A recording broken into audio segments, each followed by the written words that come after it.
Hoy miércoles 5 de mayo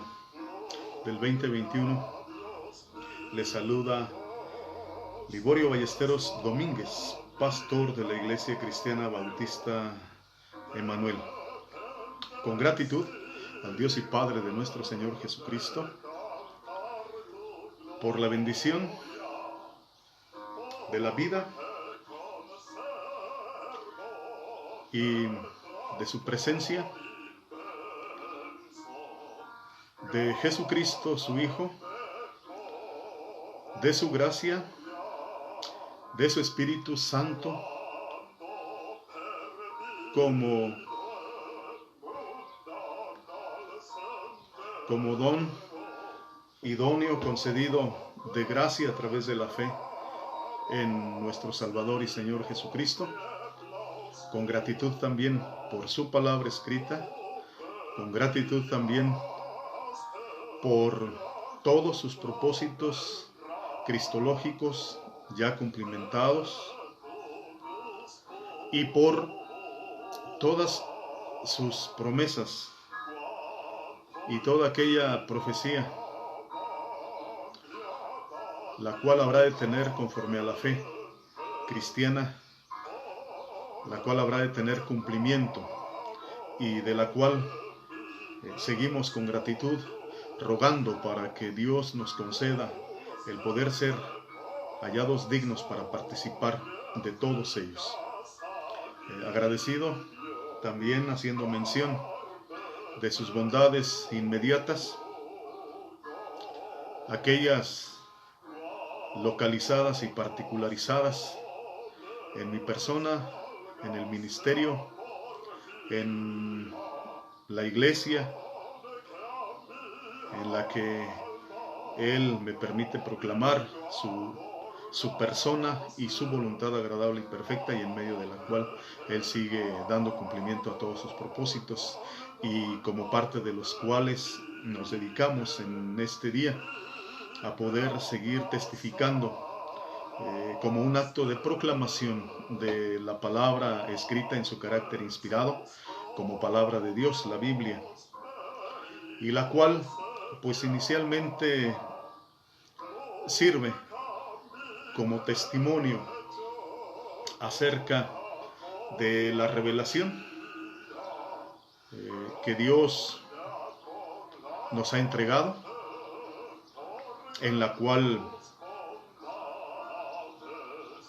perseveramos, nos preparamos y afirmamos lo que es nuestra confianza, así como todas nuestras prácticas activas de vida. Y por estas tantas causas como razones expuestas en este momento, procedo a este acto testimonial y de proclamación de la palabra de Dios. En esta ocasión, en el Nuevo Testamento de nuestro Señor Jesucristo, en la carta del apóstol Pablo a los Efesios, a la iglesia en Efeso, bueno, con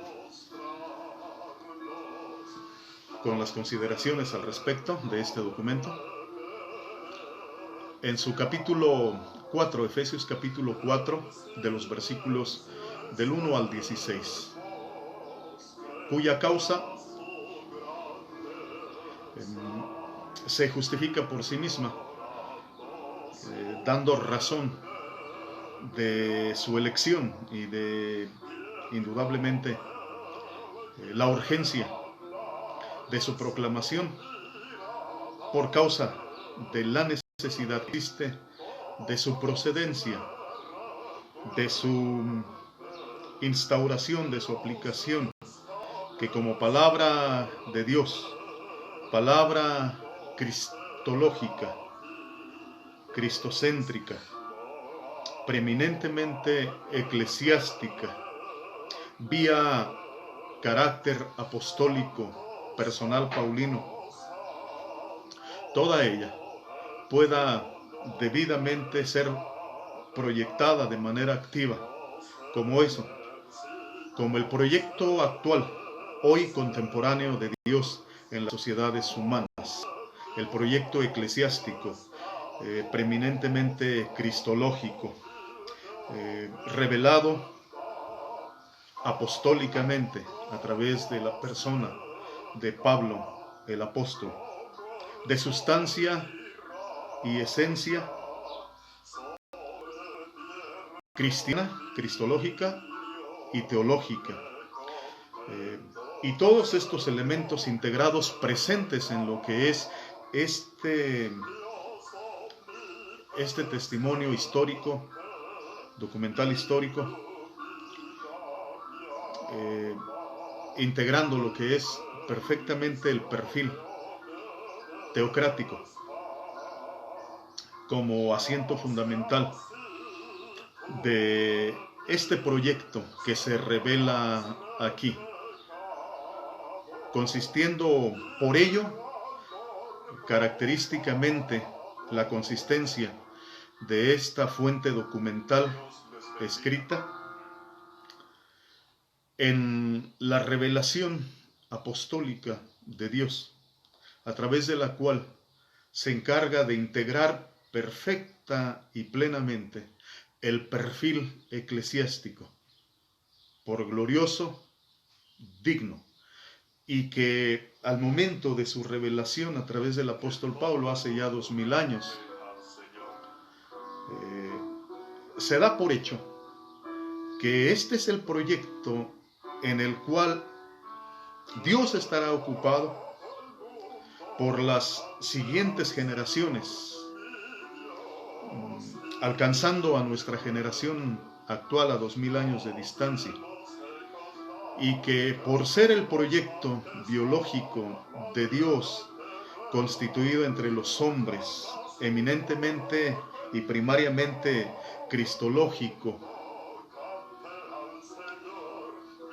toda la respuesta dialéctica que las sociedades humanas en el transcurrir de estos 2000 años y las generaciones por venir hasta entre tanto sea clausurada esta administración económica de la voluntad de Dios en Cristo y por Cristo en su segunda venida, cada generación humana que decida en un acto confesional de fe cristiana integrarse para participar, será para participar debidamente de este proyecto que está diseñado, que está dispuesto, habiendo sido predispuesto desde la eternidad por el Dios y Padre de nuestro Señor Jesucristo. Y que esta respuesta generacional humana para sumarse a este proyecto, además tiene de fondo con lo que es el ejercicio más perfecto y pleno del carácter soberano de Dios, donde el testimonio que Él, a través de la Biblia, de cada una de sus páginas, ha dado a conocer,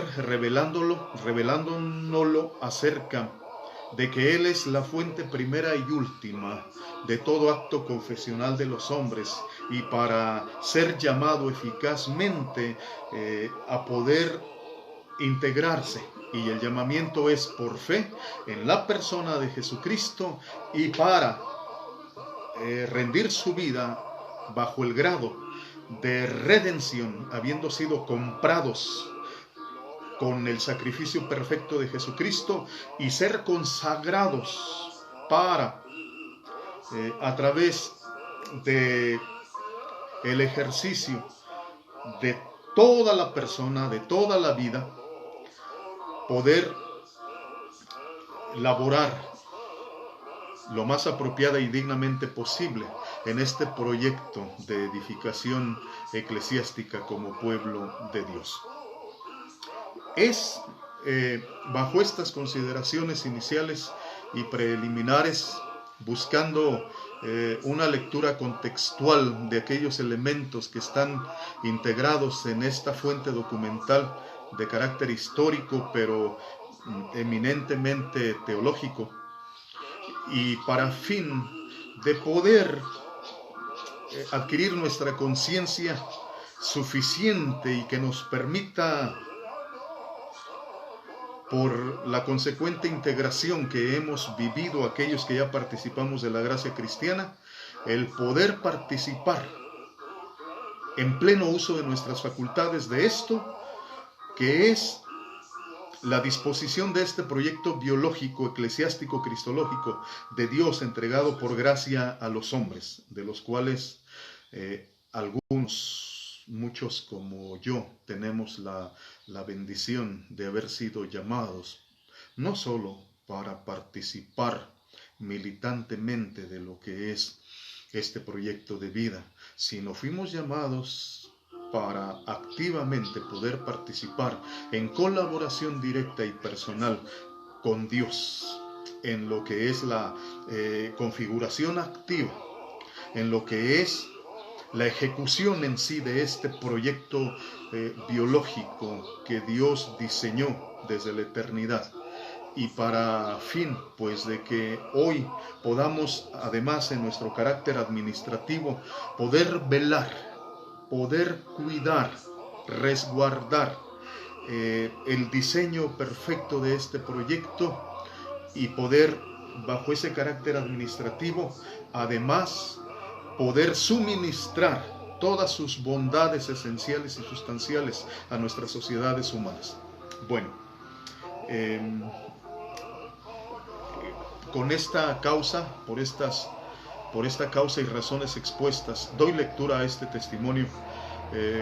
de la carta del apóstol Pablo, así denominada, a la iglesia en Efeso, capítulo 4, versículo del 1 al 16. Dice la palabra de Dios así: yo, pues, preso en el Señor, os ruego que andéis como es digno de la vocación con que fuisteis llamados, con toda humildad y mansedumbre, soportándoos con paciencia los unos a los otros en amor, solícitos en guardar la unidad del Espíritu en el vínculo de la paz, un cuerpo y un espíritu, como fuisteis también llamados en una misma esperanza de vuestra vocación. Un Señor, una fe, un bautismo, un Dios y Padre de todos, el cual es sobre todos y por todos y en todos. Pero a cada uno de nosotros fue dada la gracia conforme a la medida del don de Cristo, por lo cual dice: subiendo a lo alto, llevó cautiva la cautividad y dio dones a los hombres. ¿Y eso de que subió? ¿Qué es? Sino que también había descendido primero a las partes más bajas de la tierra. El que descendió es el mismo que también subió por encima de todos los cielos para llenarlo todo. Y él mismo constituyó a unos apóstoles, a otros profetas, a otros evangelistas, a otros pastores y maestros, a fin de perfeccionar a los santos para la obra del ministerio, para la edificación del cuerpo de Cristo, hasta que todos lleguemos a la unidad de la fe y del conocimiento del Hijo de Dios, a un varón perfecto, a la medida de la estatura de la plenitud de Cristo, para que ya no seamos niños fluctuantes, llevados por doquiera de todo viento de doctrina, por estratagema de hombres que para engañar emplean con astucia las artimañas del error, sino que siguiendo la verdad en amor, crezcamos en todo en aquel que es la cabeza, esto es, Cristo, de quien todo el cuerpo, bien concertado y unido entre sí por todas las coyunturas que se ayudan mutuamente, según la actividad propia de cada miembro, recibe su crecimiento para ir edificándose en amor. Amén.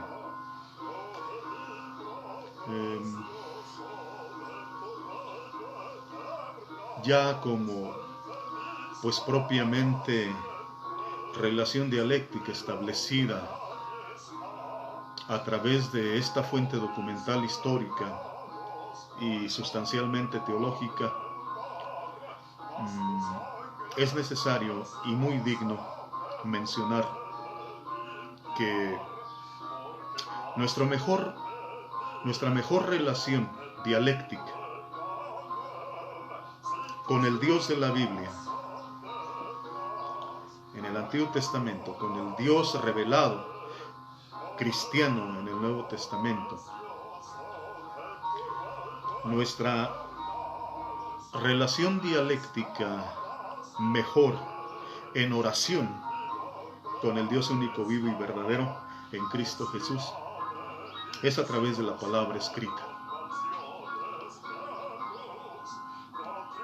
Y creo que es necesario mencionar que el mejor tiempo de oración que podemos pasar con Dios, que debemos de pasar con Dios, es a través de nuestra meditación de su palabra, en la cual Él nos ha hablado primero, tomando la iniciativa, dándose a conocer en ella, pero también comunicando todos sus propósitos de antiguo, contemporáneos y futuros. Y que nuestra relación dialéctica mejor y más óptima en oración con Dios en un acto de fe es a través de la meditación de la Biblia. Por lo cual estoy convencido firmemente de que en estos actos, aunque son acciones ministeriales las que, en el caso de todos aquellos que como yo compartimos este deber como privilegio inmerecido, de testificar de la palabra escrita de Dios y de proclamarla, primeramente en nuestro acercamiento a esta fuente documental de revelación, es un acto más profundo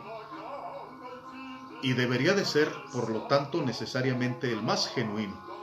porque es cuando nosotros llevamos a cabo este acto dialéctico de relación de comunicación con Dios, pero en los términos en los que Él nos habla, con fundamento en su palabra y siendo regulada nuestra relación y nuestra comunión por lo que son los dictados normativos de su palabra. Con fundamento en esta valoración, debe de ser muy evidente el por qué necesitamos orar más a través de leer la Biblia, orar más con Dios, el Padre de nuestro Señor Jesucristo, leyendo la Biblia. Que aquellas oraciones infundadas, que aquellas acciones petitorias, rogativas,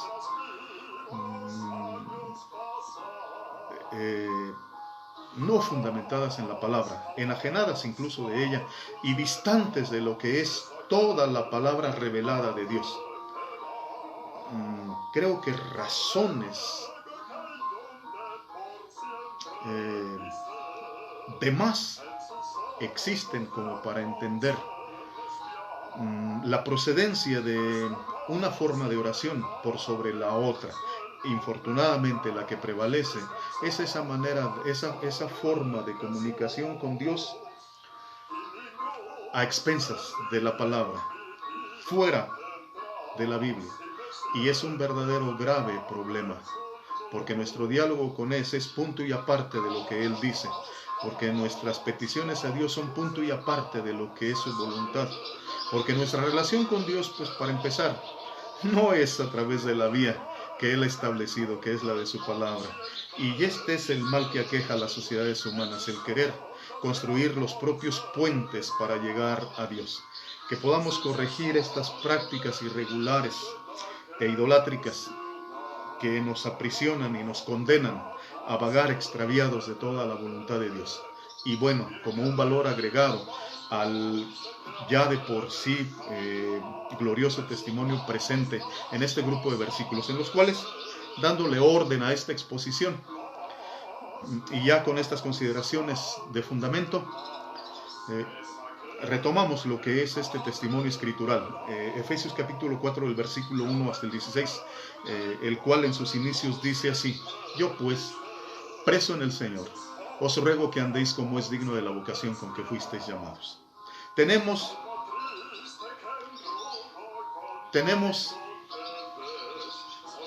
en este diálogo proposicional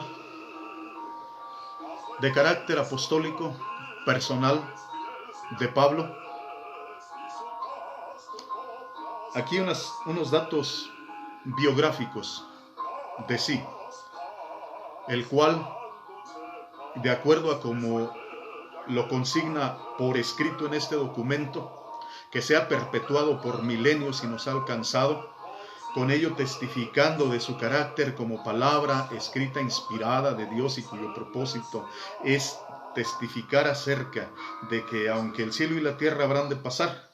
así está predeterminado, pero la palabra del Señor permanece para siempre, y es una verdadera bendición el poder tener este libre acceso hasta ella.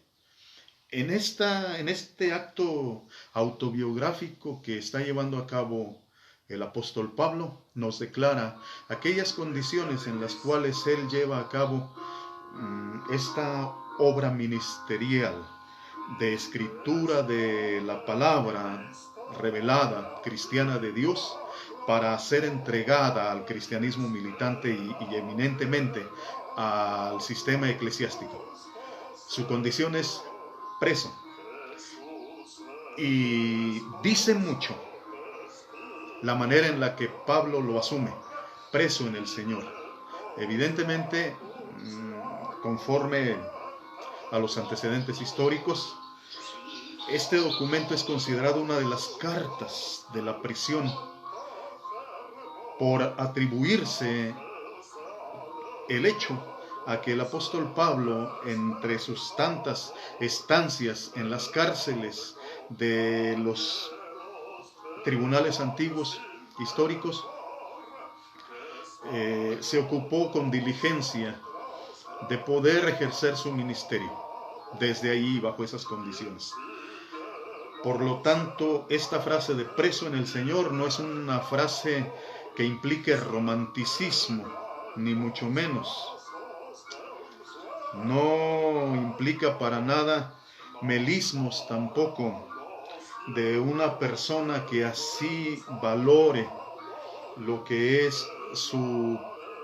condición confesional cristiana, sino por un lado define lo que es su estado histórico, preso y cautivo por causa de predicar el Evangelio de Jesucristo.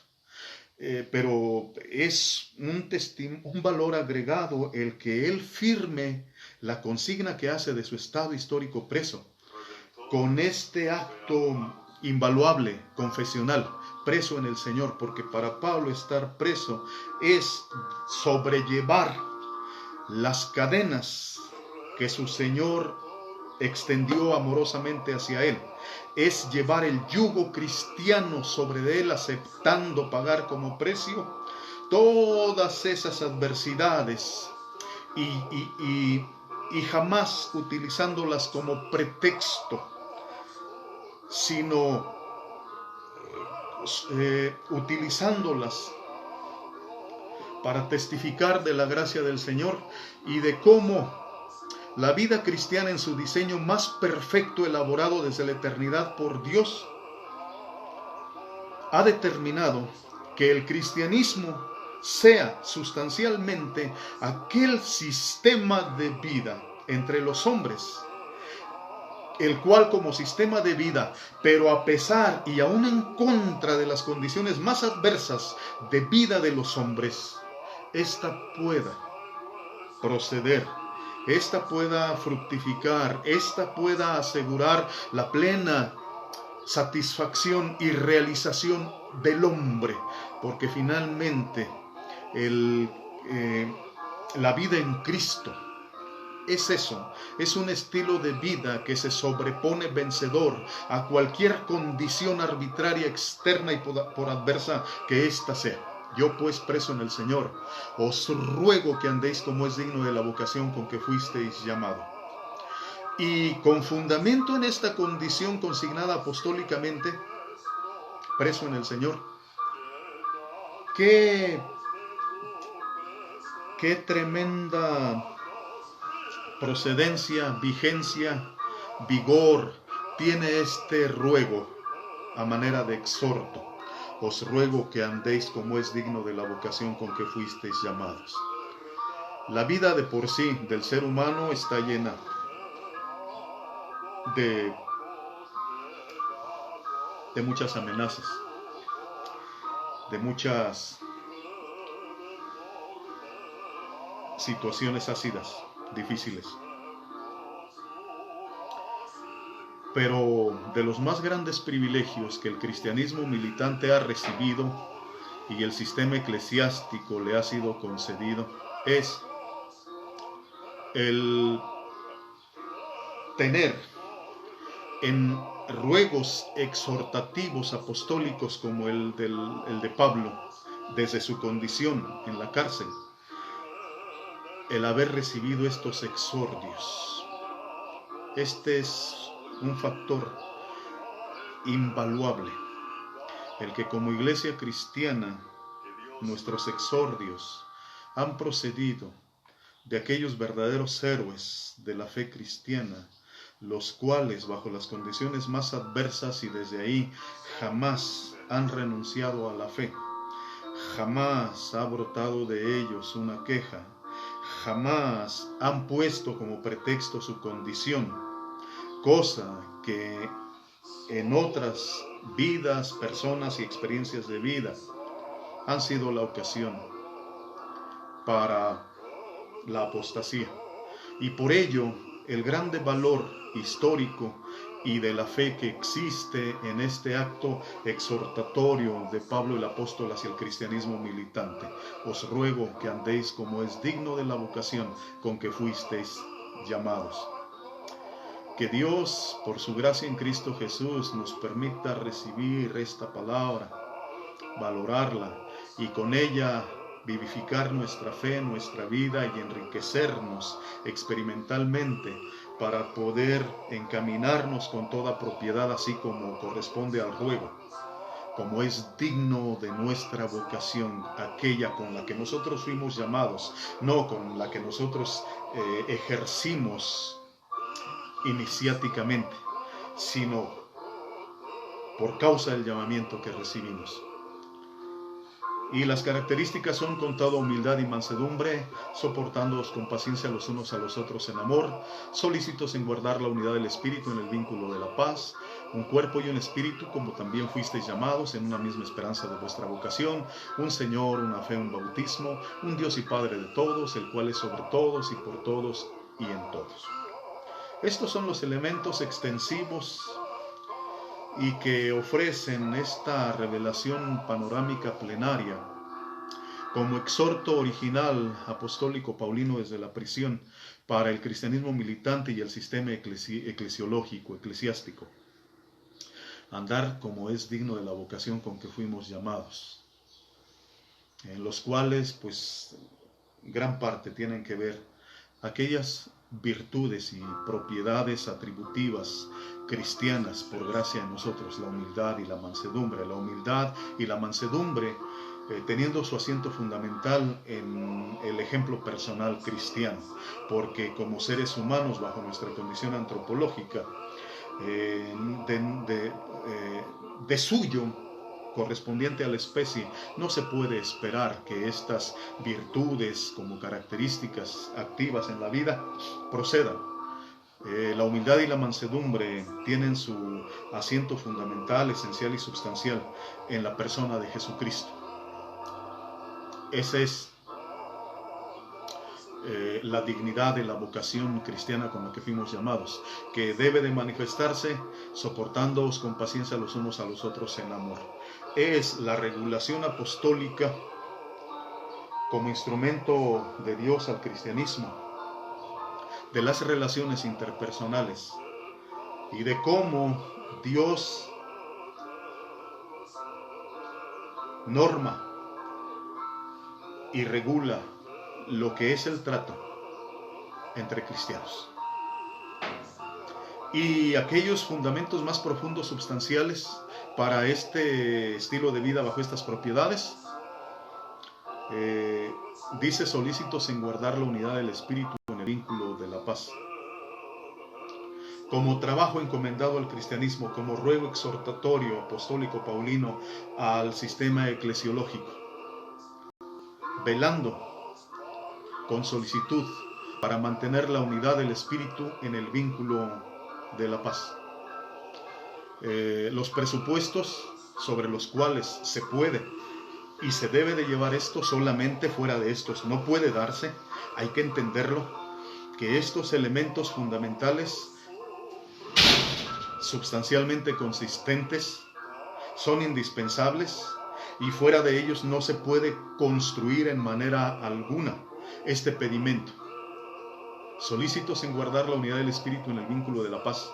un cuerpo y un espíritu, como fuisteis también llamados en una misma esperanza de vuestra vocación, un Señor, una fe, un bautismo. Es el testimonio que infunde a esta fuente documental histórica su carácter eminentemente teológico, espiritual. Un cuerpo, un espíritu, como fuisteis también llamados en una misma esperanza de vuestra vocación, un Señor, una fe y un bautismo. Esta fuente documental histórica, como documento apostólico, como la revelación de Dios, exhibe aquí estas acreditaciones como eso, como las credenciales que certifican la sustancia y el carácter de la palabra escrita como la misma palabra inspirada de Dios a los hombres, y la cual contiene en ella estas propiedades substanciales. La substancia espiritual, la fe cristiana, un señorío por sobre todas las cosas, bajo una práctica eminentemente histórica que es el bautismo como acto iniciático, el que sirve para identificar perfectamente este proyecto eclesiástico con Cristo, un Dios y Padre de todos. El monoteísmo presente en este documento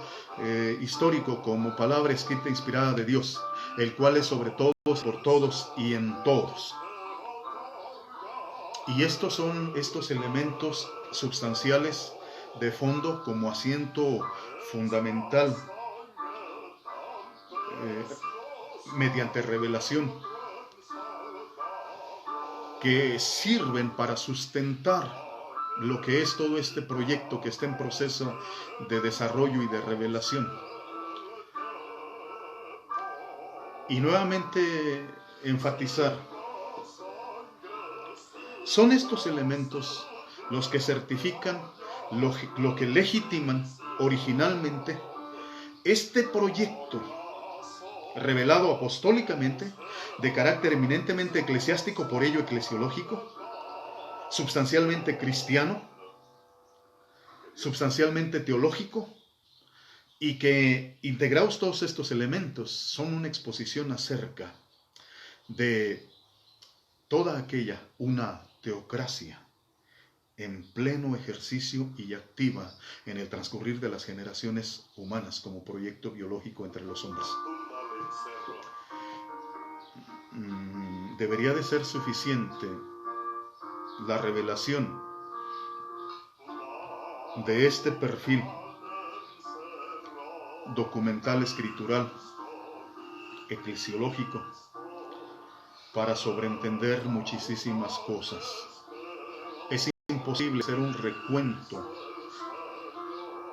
de todo aquello que, por la vía de la afirmación que se hace en esta fuente documental, escritural, queda fuera de toda consideración. Son improcedentes, son inútiles, son ociosos. Y en un momento determinado, el incluirlos en este proyecto arbitrariamente de parte de los hombres, contamina este proyecto eclesiástico, cristológico, teocrático, humanistamente. Y estamos hablando de cuando el hombre mete las manos en asuntos que de veras no le competen, donde el hombre no ha sido facultado para rediseñar el proyecto original, donde el hombre debe de atenerse a recibir el proyecto revelado y, justificando los elementos preliminares de esta exposición, poder meditar debidamente en todo el consejo revelado de Dios, para asegurarse que al momento de ser integrados y participar de ello, seamos eso, seamos colaboradores y no seamos arbitrariamente instrumentos que llegamos para contradecir la palabra de Dios, que nos incorporamos para creer que Dios nos llamó para pedirnos nuestra opinión, nuestro criterio y para dejar sujeto su proyecto perfecto a lo que nosotros tengamos que decir. Estos proyectos abundan en la historia de las generaciones humanas, en toda su historia. Esto abunda, de esto hay suficiente evidencia escritural bíblica, en la cual el hombre cree que Dios lo integra a participar de sus proyectos en turno biológicos, para que el hombre le infunda sus criterios, sus desacuerdos, sus contradicciones, sus gustos, sus preferencias, como a él le parece que es mejor. De ahí la importancia del testimonio de estos versículos del 1 al 6, que son eso. Son la exposición que sirve para perfilar debidamente la predisposición que Dios ha hecho en el diseño eterno de este proyecto biológico eclesiástico, con su sustancia de fondo, y para darle cumplimiento en las generaciones humanas, de las cuales tú y yo somos participantes. Es en este proyecto que vale la pena invertir la vida. Este proyecto ocupa mi vida. Y al estar ocupado en este proyecto no tengo tiempo para ocuparme en otras cosas, en cuestiones meramente personales y que me enajenen de este proyecto. Es la razón por la cual no puedo yo ni comprometer mi tiempo ni mi vida con otros proyectos que son remedos, que son parodias caricaturescas de este proyecto de Dios, porque en este proyecto va de por medio la eternidad de los hombres, va la salvación. Y como administradores de la gracia de Dios y del Evangelio cristiano, además, no solo por una cuestión directa personal de integridad, sino porque además nosotros somos llamados para suministrar estos elementos sustanciales de la gracia de Dios en nuestras sociedades humanas. Nuestro deber es resguardarlos con integridad, porque el contaminarlos nos asegura eso. Nos asegura estar proclamando el engaño y el fraude entre las generaciones humanas. También en esto hay mucho que decir. Cuando organismos, cuando instituciones usurpan este proyecto por excelencia teocrático, el cristianismo, la iglesia cristiana, y en su lugar interponen lo que es el institucionalismo paraeclesiástico, y con estas acciones contaminando lo que es el proyecto original y defraudando a las gentes, haciendo proselitismo institucional antes que cristológico y eclesiástico, haciendo más proselitismo político, llamado evangelismo, antes que esgrimir por delante lo que son estos elementos sustanciales como propiedades y virtudes de este sistema biológico. Es así de delicado el fenómeno con el que es necesario lidiar hoy como cristianismo militante y como generaciones contemporáneas. Estas son las causas por las cuales es necesario la restauración de este proyecto biológico, eclesiástico, cristológico, teológico, teocrático, revelado apostólicamente. Es por esto, porque el disfrazar este proyecto con otras investiduras institucionales, orgánicas, y entregarlo a las sociedades humanas, es estar defraudando a Dios y a las personas, es estar engañando, es estar incurriendo en despropósito. Y cuando se hace con premeditación y en un acto de obstinación y de rebeldía, se incurre en prevaricación, y entonces nos constituimos en enemigos de Dios, porque le damos la espalda a su proyecto. Nos volvemos apóstatas y traidores, y empezamos a velar por intereses mezquinos y de todo otro tipo, menos por aquellos que nos han sido confiados. El testimonio, ya después de estos fundamentos sustanciales expuestos, clarifica lo que es panorámicamente este proyecto. Pero a cada uno de nosotros fue dada la gracia conforme a la medida del don de Cristo, por lo cual dice: subiendo a lo alto, llevó cautiva la cautividad y dio dones a los hombres. ¿Y eso de que subió? ¿Qué es? Sino que también había descendido primero a las partes más bajas de la tierra. El que descendió es el mismo que también subió por encima de todos los cielos para llenarlo todo. Y por esta causa, con causa en esto,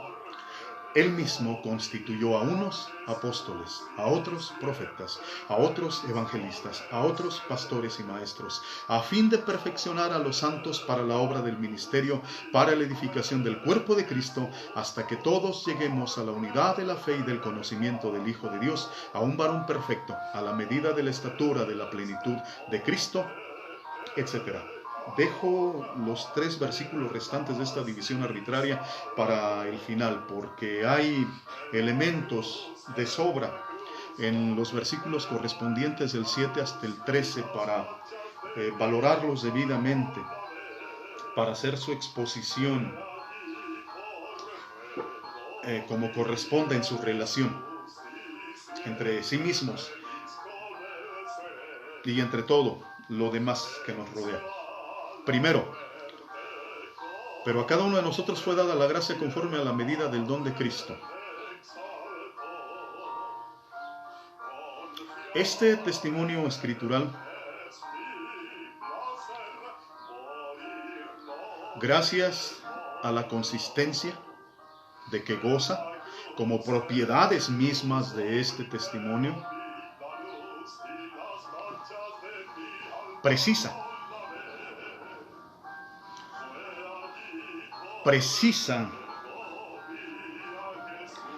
a la gracia cristiana, la gracia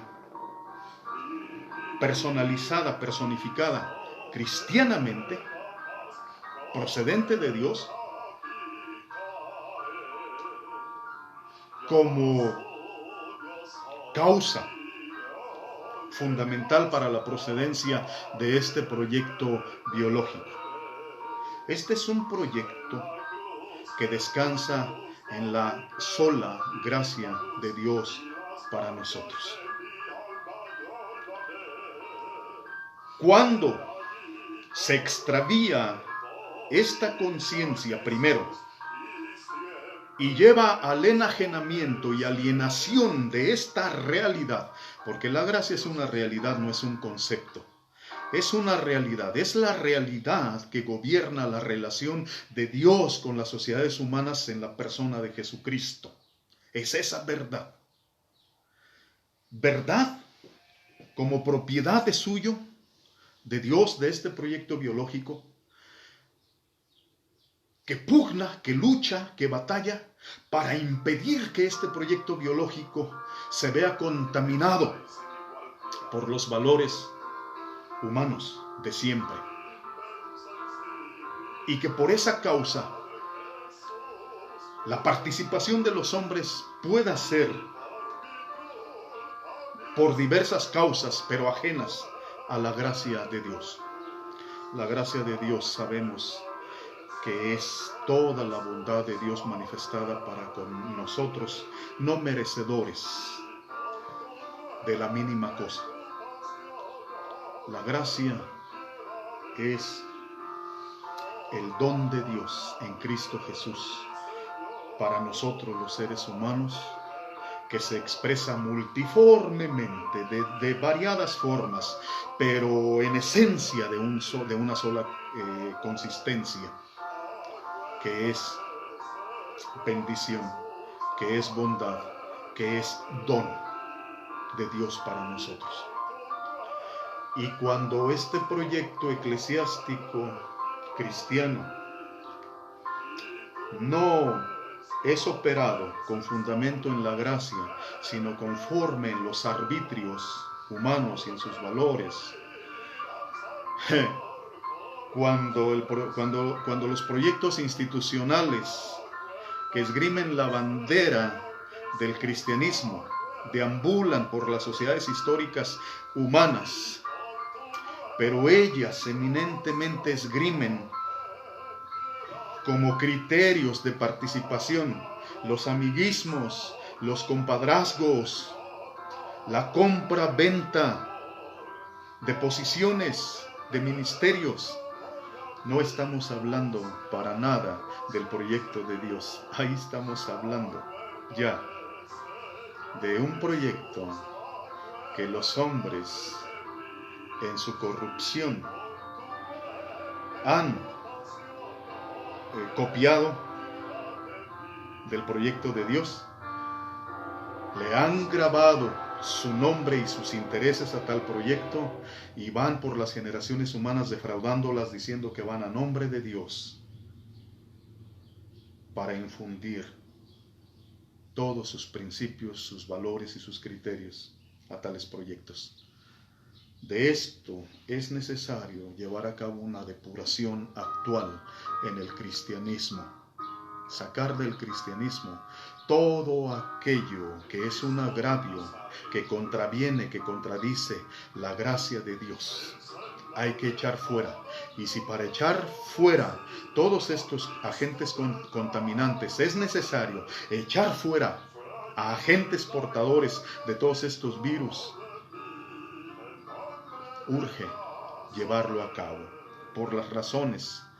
fundamentales de peso existentes en esta valoración de esta obra. Entonces, la participación de nosotros los hombres a este proyecto biológico, eclesiástico, cristológico y teocrático es solo por gracia de Dios, esa gracia operativa, la que nos facultó, la que nos dignificó, la que nos exaltó, la que nos redimió para venir a ser incorporados y formar parte de este proyecto. Por lo cual dice, subiendo a lo alto, llevó cautiva la cautividad y dio dones a los hombres. ¿Y eso de qué subió? ¿Qué es? Sino que también había descendido primero a las partes más bajas de la tierra. Este es un testimonio de revelación apostólico que enfatiza las credenciales cristianas para eso, para acreditar a Cristo y para acreditar su preeminencia, haciendo de esta fuente documental histórica eclesiástica eminentemente cristológica, cristocéntrica. De aquí se deriva el cristocentrismo de este proyecto biológico de Dios, porque es en la persona de Cristo, porque es aquel que con causa en su descenso arquitectó su ascenso. Aquel que descendió a lo sumo también fue llamado para subir a lo sumo, lo cual se define de esta manera: es el mismo que también subió por encima de todos los cielos para llenarlo todo. Este carácter sustancial y esencial cristológico que le da su naturaleza cristocéntrica a este proyecto biológico de Dios entre los hombres, aquí se revela plenipotenciariamente existente, omnipresente. La persona y figura gloriosa de Jesucristo, llenándolo todo, una entidad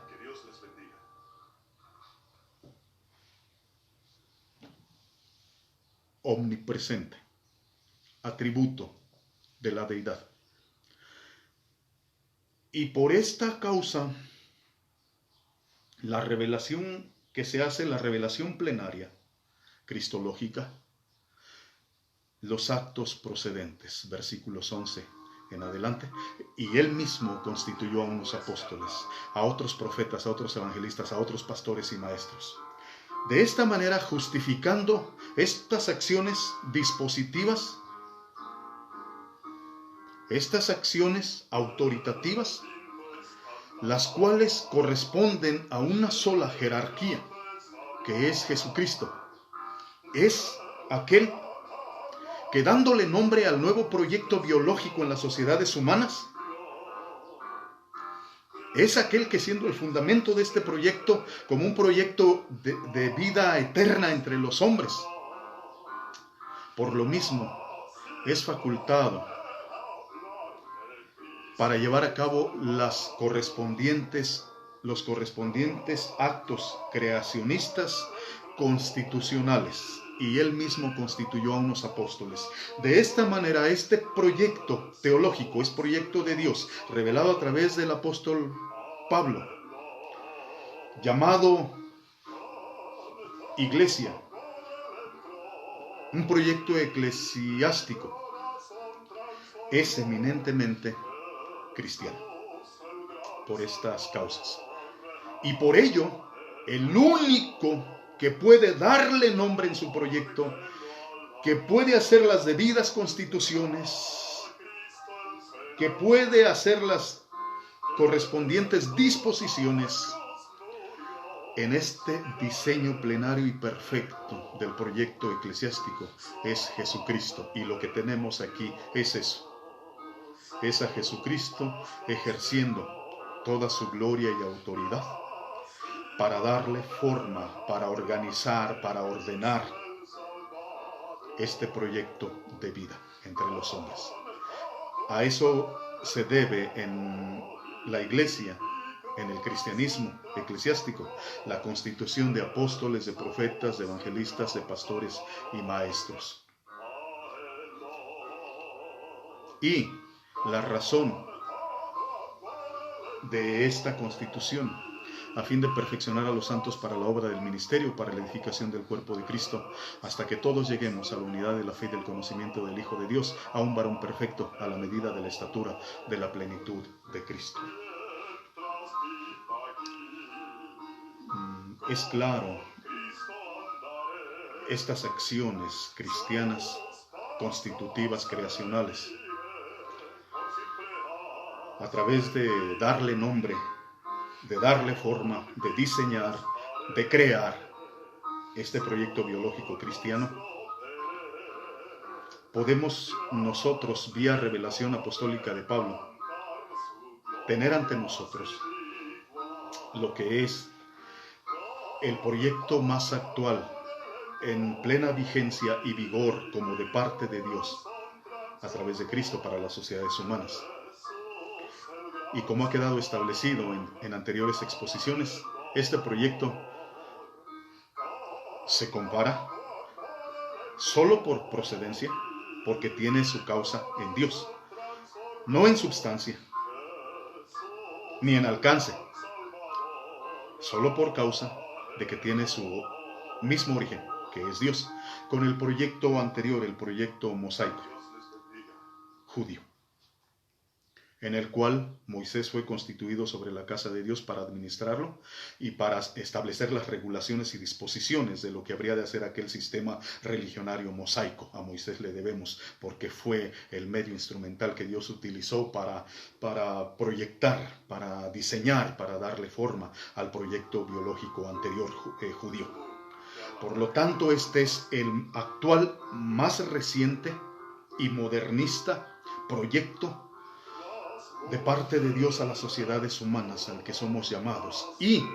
sus disposiciones, sus regulaciones, sus acciones creacionistas y constituyentes, así como sus personajes ministeriales de carácter eminentemente confesional de la fe de Jesucristo. Esto en su conjunto es el proyecto biológico de Dios eclesiástico, por lo cual es nuestro deber recibirlo como tal. Es perfecto. Nuestra mente no puede alcanzar invasivamente, arbitrariamente, no puede alcanzar para una colaboración en este proyecto en la cual nosotros injertemos lo que son nuestros propios criterios, nuestras preferencias, lo que nosotros personalmente creemos. Este proyecto no da lugar para una injerencia que afecte su diseño original, por más perfecto. Este proyecto, al deber y obligación al que nos sujeta, es abrazarlo como un privilegio inmerecido, como un don de gracia entregado por Dios para poder participar de él, pero además velar por su integridad, velar por la integridad de este proyecto biológico, y velar porque como tal este proyecto biológico se desarrolle en las sociedades humanas. Trabajar por la edificación, por la ejecución, porque habiéndose dado la proyección y la puesta en activo de este proyecto hace 2000 años, hoy a nosotros nos corresponde participar para cuidar de él y velar que continúe en edificación hasta que logre su plena consumación en nuestras sociedades. Para eso sirve la revelación de los versículos del 12 al 13. Esto se habrá de llevar a cabo cuando nosotros nos ocupemos en el perfeccionamiento de los santos, de todos aquellos integrados al proyecto eclesiástico cristológico de Dios. En estos términos, lleguemos a la unidad de la fe y del conocimiento del Hijo de Dios, a un varón perfecto a la medida de la estatura de la plenitud de Cristo. Cuando cada cristiano sea una réplica cristológica, habrá terminado nuestra misión. No antes. Cuando cada creyente en Cristo Jesús sea una réplica fiel de Jesucristo, que es la medida de la estatura de su plenitud, hasta entonces podemos dar por concluido nuestro trabajo. No antes. Y consecuentemente, nuestra función no es otra. Nuestra facultad funcionaria no es en otra dirección. Es esta. Todos los que trabajamos en este proyecto, desde los orígenes de la revelación del mismo entre los hombres, con aquellos primeros obreros apostólicos que hicieron su labor para establecer los fundamentos, para entregar la doctrina, las disposiciones, las regulaciones, las normas bajo las cuales debería de edificarse este proyecto, hasta los que en el transcurso de los siglos que nos han alcanzado, incluyéndonos hoy nosotros, cada uno necesitamos ocuparnos haciendo nuestra labor. Eso es lo único que justifica una participación por demás digna y andar como es digno de la vocación con que fuimos llamados. Termina este testimonio, versículos 14 al 16, así: para que ya no seamos niños fluctuantes, llevados por doquiera de todo viento de doctrina, por estratagema de hombres que para engañar emplean con astucia las artimañas del error, sino que, siguiendo la verdad en amor, crezcamos en todo en aquel que es la cabeza, esto es, Cristo, de quien todo el cuerpo, bien concertado y unido entre sí por todas las coyunturas que se ayudan mutuamente, según la actividad propia de cada miembro, recibe su crecimiento para ir edificándose en amor. Razones extendidas se dan en esta conclusión de esta revelación, por las cuales nuestra fe y nuestras prácticas deben de verse reguladas. Como ministros confesionales de la fe cristiana de Jesucristo, esta fuente documental histórica, teológica, se convierte autoritativamente en la regulación, en la suprema regla para la fe y para la práctica de la capacidad confesional de las sociedades humanas, tuya y mía. Y en esto consiste nuestra participación, y para este fin, para que ya no seamos niños fluctuantes, llevados por doquiera de todo viento de doctrina, por estratagema de hombres que para engañar emplean con astucia las artimañas del error.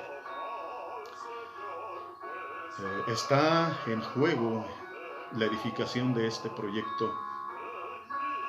de biología cristiana, eclesiástico eminentemente. Y está en juego porque está en marcha.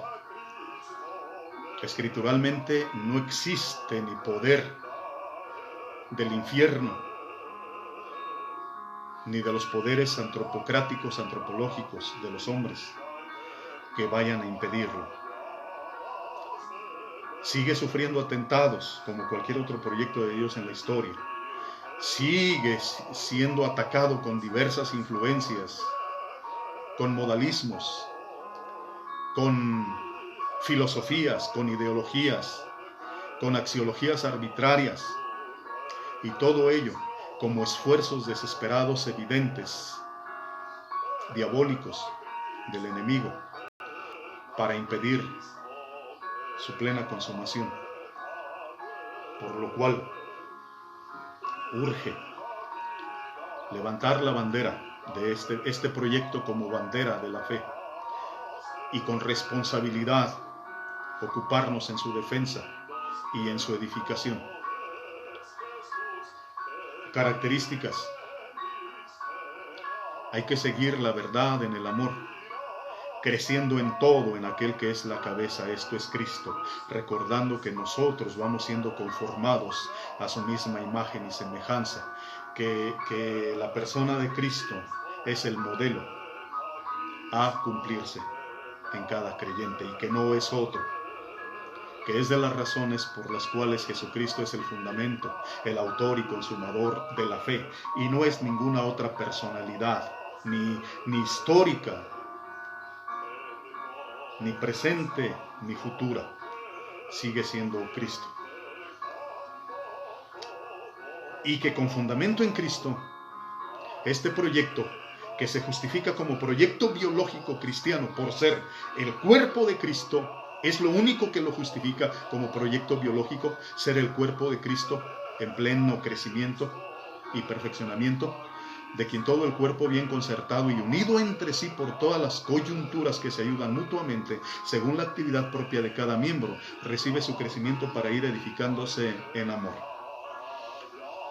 Resta por demás hacer mención de esta clase de anatomía que el apóstol Pablo entrega aquí, pero que además también se adentra en lo que es las funciones autónomas de este cuerpo de Cristo, el cual en su diseño es perfecto y no necesita remodelaciones, rediseñamientos, no necesita nada para funcionar perfectamente y poder crecer hasta su perfeccionamiento. Porque como sistema biológico autónomo en Cristo Jesús, cuenta con todas las propiedades, virtudes, características, facultades para que aseguran su perfeccionamiento, que es en lo que debemos de ocuparnos. Ocuparnos en funcionar armónicamente como cuerpo, pero como el cuerpo de Cristo, no como un ente alienado y extrañado a Cristo, no como un ente amorfo, no como un ente abominable, no como una mutación maligna, sino como el cuerpo de Cristo. Esta es de la causa por la cual este testimonio documental, escritural, debe de gozar de supremacía, de preeminencia en la fe y en los esfuerzos y trabajos de la militancia cristiana, eminentemente eclesiástica, porque estamos hablando del cristianismo en términos integrales, pero en términos locales estamos hablando de eclesiología. Estamos hablando de la manera en la cual es importante este proyecto, continuar desarrollándolo, armonizando perfectamente lo que es nuestro carácter integral, cristológico, constituido de las diferentes congregaciones existentes en todo rincón de la tierra, con lo que es ese carácter local de cada congregación, por pequeña e insignificante que sea, pero que parezca a los ojos de los hombres. Debemos de asegurarnos de poder armonizar esta doble consistencia presente en este proyecto biológico y trabajar por su plena edificación hasta alcanzar su perfeccionamiento. es este el proyecto de Dios. Y sobre de él hay que atraer cualquier otro proyecto que esté ocupando nuestras vidas a título del ejercicio de nuestra profesión de fe en Cristo y de nuestra colaboración con Él, para analizarlo y ver si realmente vale la pena seguir ocupándonos en algo que es más bien un proyecto mutador, que solamente usa el nombre de Cristo y usurpa el carácter de la iglesia para estar procurando su edificación. Eso hay que desecharlo, porque eso no va a persistir, eso no va a prosperar, eso va a ser destruido. Toda aquella obra de nuestras manos ajena al proyecto biológico de Dios en Cristo Jesús, llamado iglesia, cristianismo, habrá de ser destruido, y con ello, indudablemente, vidas, infinitud de ellas, se van a perder por el extravío. Por ello, retomar y restablecer no implica la visión, pero aquí el problema no es la visión, aquí el problema es adoptar el proyecto de Dios confesionalmente, para ocuparnos en él, para ejercer la fe a través de él, para buscar la consumación del mismo en nuestras generaciones humanas hasta su perfeccionamiento, porque en el perfeccionamiento del cristianismo, del sistema eclesiástico, está nuestro propio perfeccionamiento, y fuera del perfeccionamiento de este proyecto no hay perfeccionamiento para los hombres. El proyecto demanda la integración de los hombres íntegros al mismo para participar de sus propiedades, virtudes y bondades de gracia. Fuera de él no existe oportunidad.